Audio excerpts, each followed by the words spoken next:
বিরিয়ানি, এক টাইপের আরাবিয়ান বিরিয়ানি। তো দেখতে পাচ্ছেন আল ফাহামের সাথে বিরিয়ানি। হ্যালো গাইজ, আসসালামু আলাইকুম। কেমন আছেন সবাই? আশা করি সবাই ভালো আছেন। তো আপনারা জানেন আমি রিয়াদ থেকে বিসা আমার মামাতো ভাইয়ের কাছে এসেছিলাম। তো আমার মামাতো ভাইয়ের বন্ধু আজকে কোনো একটা কারণে সে পার্টি দিচ্ছিল, তো আমরা চলে আসলাম একটা রেস্টুরেন্টে। তো দেখতে পাচ্ছেন এই হচ্ছে আমার মামাতো ভাই হাসান।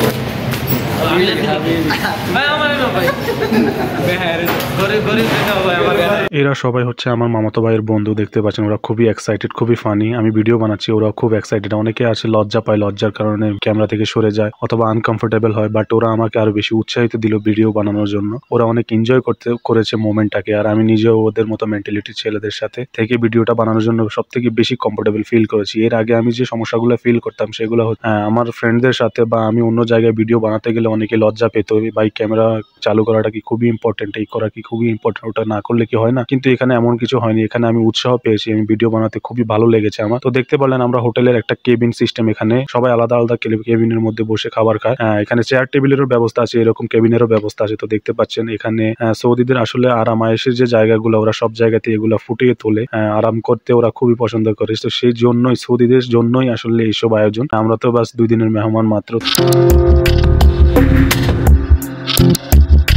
তো দেখতে পাচ্ছেন আফটার অল আমাদের অর্ডার চলে এসেছে, ওয়েটার আমাদের অর্ডার সার্ভ করে চলে গেছে। দেখতে পাচ্ছেন তো এখানে এসেছে এটা, আমি এর আগেও আপনাদেরকে বলেছিলাম আল ফাহাম সম্পর্কে। তো এটা হচ্ছে আল ফাহাম সাথে এক টাইপের বিরিয়ানি, ক্যাপসা বলে সৌদি আরবে। বাট এটা মানে আমাদের দেশে যদি বুঝাতে যায়, আমাদের বাঙালি ভাইদেরকে বোনদেরকে যদি বুঝাতে যায়, তাহলে এটা হচ্ছে বিরিয়ানি, এক টাইপের আরাবিয়ান বিরিয়ানি। তো দেখতে পাচ্ছেন আল ফাহামের সাথে বিরিয়ানি। তো আমরা এখানে সবাই আছে, আমার মামাতো ভাইয়ের বন্ধু বান্ধব, এখানে ইন্ডিয়ানও আছে, ইন্ডিয়ান ফ্রেন্ডও আছে। আর আমরা সবাই 2 জন ইন্ডিয়ান আছে, আর আমরা সবাই বাঙালি।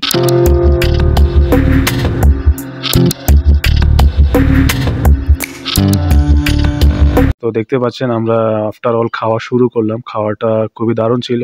আর তাছাড়া খাবারের টেস্টটা অসাধারণ ছিল, কারণ আল ফাহাম আমি খুবই বরাবরের মতোই পছন্দ করি। এর আগের ভিডিওতেও আপনাদেরকে আমি বলেছিলাম আল ফাহাম আমার খুবই একটা পছন্দের খাবার। তো আল ফাহাম খাচ্ছি। এরই মধ্যে একটা আছে রোবা। রোবা মানে হচ্ছে চিকেনকে সিদ্ধ করে ওটাতে জাস্ট কিছু মশলা উপর দিয়ে দেন সার্ভ করে। ওটা আমি একদম খেতেই পারি না, আমি নাকের কাছে আসলে আমার মনে হচ্ছে বমি আসে। তো বাট আল ফাহামটা খুবই টেস্টিকর। তো দেখতে পাচ্ছেন আমাদের চাউল শর্ট পড়ে গেছে, আমরা এক্সট্রা চাউল আনিয়েছি। আর এদিক দিয়ে ওর ফ্রেন্ডরা কোকা কোলা সার্ভ করতে লাগলো। তো কোকা কোলার সাথে মানে চাউলটা জাস্ট অসাধারণ ছিল, খুবই এনজয় করে আমরা সবাই খেতে লাগলাম। তো একটা সময় আরবের যে মিষ্টিগুলো হয় খাবারের পর, সেগুলো খাওয়ার জন্য আমরা মিষ্টি অর্ডার করলাম। তারপর দেখতে পাচ্ছেন আবার আরেকটা চাউলের অর্ডার করলাম, চাউল শর্ট পড়ে গিয়েছে, এক্সট্রা চাউল। নিউজ চ্যানেলে যদি এমন মহিলা খবর পড়ে তাহলে কয়জন খাবারের দিকে মন দিতে পারে। খাবারের অনেক ডিস্টার্ব হচ্ছিল, এমন সুন্দর মহিলাকে দেখে সবাই ওইদিকে তাকিয়েছিল। তো দেখতে পাচ্ছেন আপনারা আমাদের ক্যাপসা খাওয়া হয়ে গেছে, আল ফাহাম খাওয়া হয়ে গেছে। তো আমরা এখন মিষ্টিটাকে খাবো। তো মিষ্টিটা দেখতে পাচ্ছেন এগুলো এক টাইপের, আসলে আমি নাম জানি না। মামতো ভাইকে জিজ্ঞেস করেছিলাম, মামতো ভাই বলছে ভাই আমি তো জানি না। তো আমরা মিষ্টিটাকে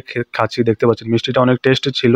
আসলে আরাবিয়ানদের খাবার যেমন হয় আর কি, পুষ্টিতে অনেক ভরপুর থাকে, ওদের শৌখিনতা খাবার। তো আমরা অর্ডার করেছিলাম। দেখতে পাচ্ছেন মিষ্টিটা অনেক সুইটেবল ছিল, অনেক ভালোভাবে, একটু ডিফারেন্ট মনে হয়েছিল যে হয়তো টেস্টটা ডিফারেন্ট হতে পারে, বাট এমন কিছু হয়নি। তো আমাদের খাওয়া শেষ হয়ে গেছে। দেখতে পাচ্ছেন আমরা এখান থেকে এখন জায়গাটাকে ত্যাগ করছি। তো ওই কেবিন থেকে বেরিয়ে আমরা দেখতে পাচ্ছেন আমি আমার শো পায়ে দিয়ে চললাম বেসিং এর দিকে। আর এখানে যে কেবিন গুলো দেখতে পাচ্ছেন এগুলো এমন হয়, এগুলোর ভিতরে আমি দেখাতে পারছি না, কারণ এগুলোতে হয়তো সৌদিরা আছে, ক্যামেরা দেখলে মাইন্ড করতে পারে, সেই জন্য আমি দেখাতে পারিনি। দেখতে পাচ্ছেন ডিসপ্লেতে তারা এরকম খ্যাপসারি এটা দিয়েছে, আর আমরা আজকে এটাই খেয়েছি। দেখতে পাচ্ছেন অসাধারণ একটা ডিক। তো আমরা বেসিং এ গিয়ে হাত ভালোভাবে ধুয়ে নিলাম। আর বেসিং এর সিস্টেম গুলো এগুলো আসলে খুবই পরিষ্কার থাকে।